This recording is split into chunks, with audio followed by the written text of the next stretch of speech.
बराह रास्त आपको दिखा रहे हैं। राना सनाउल्लाह इस वक्त तकरीब से खिताब कर रहे हैं। मुझे इस बात का एहसास था कि आपने बुलाया है और मीर साहब ने वादा लिया है, तो मैंने वहाँ पे हर कीमत पे जो है वो पहुँचना है। मेरा ख़्याल है कि मुझसे पहले बड़े वैल्यूएबल और बहुत ही उम्दा ख़यालात का इजहार किया गया होगा। हमद मीर साहब जब मैं इंटर हुआ हूँ तो वो बात कर रहे थे और हस्बे रवायत हस्बे साबक वो एक ही गुफ्तगू में जो है वो बहुत सारे पहलुओं को जो है वो टच करते हैं, उनके ऊपर बात करते हैं। तो मैं इस डिटेल में तो खैर नहीं जा सकूँगा, लेकिन मैं ये बात ज़रूर करनी चाहूँगा कि देखें, इसमें ये हमें इस बात पे भी थोड़ा गौर करना चाहिए कि अगर मुल्क जो है वो सियासत के ज़रिए ही चल सकता है, सियासी जमातों और सियासतदानों के ज़रिए ही आगे बढ़ सकता है, और पूरी दुनिया में मुल्कों को चलाने, कौमों के आगे बढ़ने में एक यही तरीक़ाकार जो है वो बिल आखिर बड़े जंगो जदल और सब कुछ के बाद आखिर इंसान इस नतीजे पे ही पहुंचा है कि यही एक तरीका है कि सियासत को जो है वो हर आदमी के लिए जो है वो रवा रखा जाए, सियासी जमातें हों और सियासी जमातों के ज़रिए जो है वो मुल्क को जो है वो चलाया जाए। तो फिर हमने उन चीज़ों का नाम सियासत क्यों रख दिया है कि जिनकी वजह से कोई मुआशरा आगे नहीं बढ़ सकता, कोई मुल्क आगे नहीं बढ़ सकता। यानी हमने अगर झूठ बोला जा रहा है तो हम कहते हैं कि ये सियासत हो रही है, अगर हट धर्मी है तो हम समझते हैं कि ये सियासत हो रही है, अगर किसी को जो है वो किसी से ज़ोर ज़बरदस्ती हो रही है तो हम कहते हैं कि ये सियासत हो रही है। तो मेरा ख़्याल है कि हमें इस कॉन्सेप्ट को जो है वो क्लियर करना चाहिए और इन चीज़ों को जो है वो एक बुरे रवैयों के तौर पे इनको आइडेंटिफाई करना चाहिए, और आइडेंटिफाई करने के बाद इनका तदारक करने के लिए मैं समझता हूँ कि मीर साहब जैसे जो लोग हैं ये जो है वो सोसाइटी को लीड करें, और एक हमें एक बाकायदा जो है वो एक तहरीक के तौर पे जो है वो आगे बढ़ना चाहिए। और मिन हैसुल कौम हमें अपने रवैयों के ऊपर भी जो है वो थोड़ा नज़रसानी करनी चाहिए कि क्या वजह है कि जब एक आदमी को या एक नौजवान को जो है वो कमरा भी उसके पास नहीं होता है, उसे कमरा भी शेयर करना पड़ता है, और उसका साथी जो है वो उसके बेड पे कब्ज़ा करता है तो उसे ज़मीन पे सोना पड़ता है। लेकिन इसकी क्या वजह है कि जब उसे मौका मिलता है तो फिर वो भी किसी को कमरा शेयर नहीं करने देता, वो भी किसी को जो है वो बेड पे नहीं सोने देता। तो ये क्या को हमारा कोई कौमी ये सानेहा है या रवैया है कि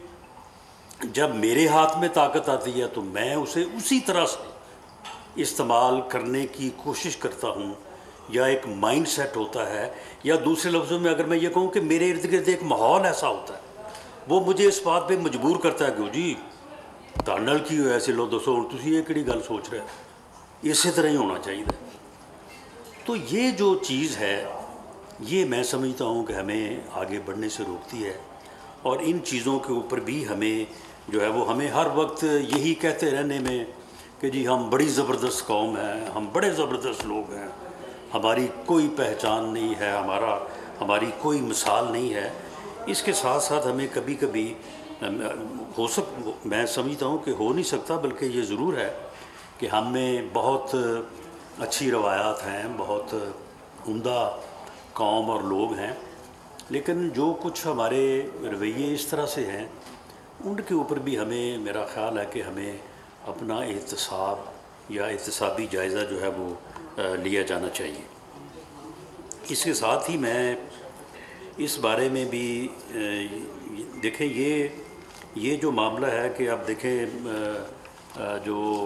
क्रिकेट बोर्ड है, दूसरी फेडरेशंस हैं, मेरा तो अपनी सारी पॉलिटिकल जो है वो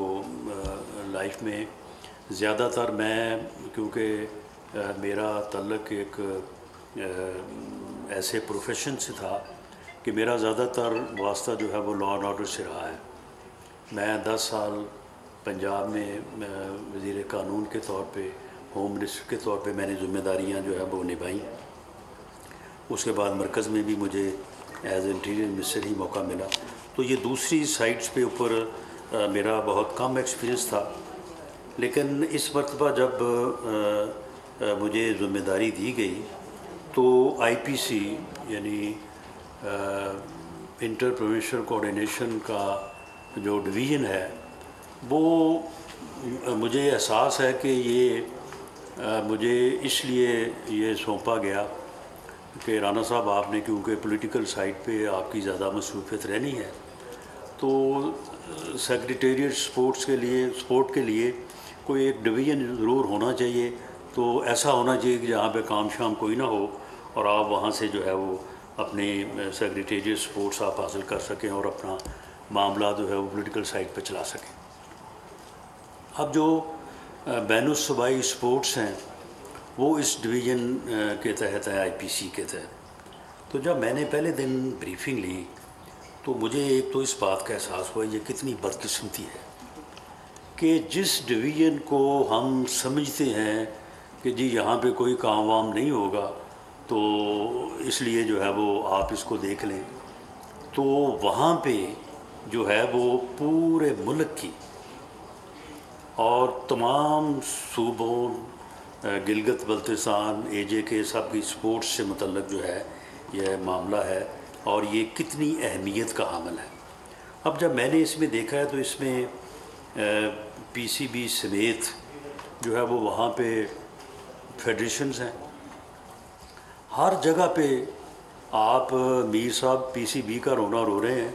हर जगह पे कोई ना कोई काबिज़ है और ऐसे लोग काबिज़ हैं, उनमें से अक्सरियत जो है वो रिटायर्ड लोगों की है और जो है वो वहाँ पे सिर्फ इसलिए बैठे हैं कि वहाँ पे जो मुराद हैं, जो फैसिलिटीज़ हैं वो उनको हासिल कर सकें। इसके अलावा वहाँ पे उनका और कोई काम नहीं है। अब आप ये देखें कि 25 करोड़ की ये नेशन है और जो इस वक्त यानी ये ओलंपिक्स का जो इवेंट है, इसमें छोटे छोटे मुल्क जो हैं उनके भी बड़े बड़े दस्ते हैं वहाँ पे, यानी 100, 150, 200, 300 लोग जो है वहाँ उनके दस्तों में जो है वो शामिल हैं और पाकिस्तान से सिर्फ 3-4 लोग हैं और वो भी अपने ही बलबूते पे, उनमें दो या तीन शायद वो शूटिंग में है और एक नदीम अरशद भी जो यहाँ तक पहुँचा है, तो उसमें मेरा नहीं ख्याल कि किसी फेडरेशन का या किसी अदारे का कोई तल्लुक़ वास्ता है। वो ख़ुद उसने मेहनत की और थोड़ा आगे आ गया और उसके बाद जो है वो पिक हो गया। तो मैंने ये कोशिश की है कि इन फेडरेशंस में रेगुलेशन जो है वो लाया जाए और कम से कम इन फेडरेशंस को ये टारगेट दिया जाए कि चलें छोड़ें इस बात को कि जी आपने कितने मेडल जो है वो आपने लिए हैं, वो कम से कम क्वालिफाई तो करें लोग। यानी in world event, sports event जो है इनमें क्वालिफाई नहीं लोग करते। कोई 15, 20, 50, 100 लोग जो हैं वो क्वालिफाई करें, उसके बाद वो वहाँ पे जाके हिस्सा लें। चलें किसी को मेडल मिलता है नहीं मिलता है वो चले उस दिन की या उस प्लेयर की बात है, लेकिन ये तो फेडरेशन की ज़िम्मेदारी है। और जो फेडरेशन इस काबिल ना हो कि वो जो है वो लोगों को अपने उस स्पोर्ट में लोगों को क्वालिफाई नहीं करवा सकती, तो उन्हें चाहिए कि वो जगह खाली करें, छोड़ें, किसी और को जो है वो मौका दें। बिलियंस का जो है वो फंड्स हैं, तनख्वाहें हैं, ख़र्चे हैं। एक प्लेयर जाता है उसके साथ 13 लोग जो है वो और गए होते हैं वहाँ पे और जो है वो सरकारी ख़र्चे के ऊपर। वो खैर मैंने ये कर दिया है कि प्लेयर के अलावा जो उसका कोच या कोई रेलेवेंट आदमी है उसके अलावा अगर कोई जाना चाहता है तो बेशक भले वो सब जाएं, लेकिन जाएं अपने ख़र्च के ऊपर, अपना ट्रैवल, अपनी अकोमोडेशन जो है वो वहाँ पे जो है वो हायर करें और उसके बाद जाएं। और ये ख़र्च जो है, ये सरकारी पैसा जो है, ये सिर्फ उन लोगों पे ख़र्च हो जिन्होंने वहाँ पे जाके जो है वो हिस्सा लेना है। तो मैंने ये मुख्तसरन जो है वो ये सूरत हाल आपके सामने इसलिए रखी है कि स्पोर्ट्स जर्नलिज़म जो है, मैं समझता हूँ कि आपकी ज़िम्मेदारी सिर्फ ये नहीं है कि आप जो है वो मैचेस को जो है वो आप हाईलाइट करें, लोगों की परफॉर्मेंस को जो है वो देखें जो सामने परफॉर्म कर रहे हैं, ताकि वो गेम जो है वो स्पोर्ट जो है वो पॉपुलर हो, लोगों की दिलचस्पी बढ़े और वहाँ पे जो है वो स्पॉन्सरशिप्स आए, इकॉनमी है। आप इस बात पे भी नज़र रखें। ये जो जिन फेडरेशंस का मैंने ज़िक्र किया है या जिन बोर्ड्स का ज़िक्र मुझसे पहले यहाँ पे मीर साहब ने किया है, तो इन यहाँ पे जो लोग बैठे हैं, कौन कब से बैठा है, उसकी क्या कारकर्दगी है वो, और अगर गवर्नमेंट से जो है वो सहूलतें हासिल नहीं हैं तो किसी ने ये तो नहीं कहा आज तक कि जी क्योंकि मेरे करने के लिए यहाँ पे कोई काम नहीं है, मैं यहाँ पे मुफ्त में जो है वो तनख्वाह ले रहा हूँ, मैं ये कौम का भी वक्त ज़ाया कर रहा हूँ, अपना भी वक्त ज़ाया कर रहा हूँ, तो मैं किसी और जगह पे जाके काम कर लेता हूँ, लेकिन मैं यहाँ पे जो है वो इस सूरत हाल का हिस्सा बनने के लिए जो है वो मैं तैयार नहीं हूँ। सारे अपनी मुराद भी ले रहे हैं, फैसिलिटीज़ भी ले रहे हैं, तनख्वाहें भी ले रहे हैं और काम धेले का नहीं है। तो इस एनालिसिस को, इन चीज़ों को हाईलाइट करना, इन चीज़ों को इस अंदाज से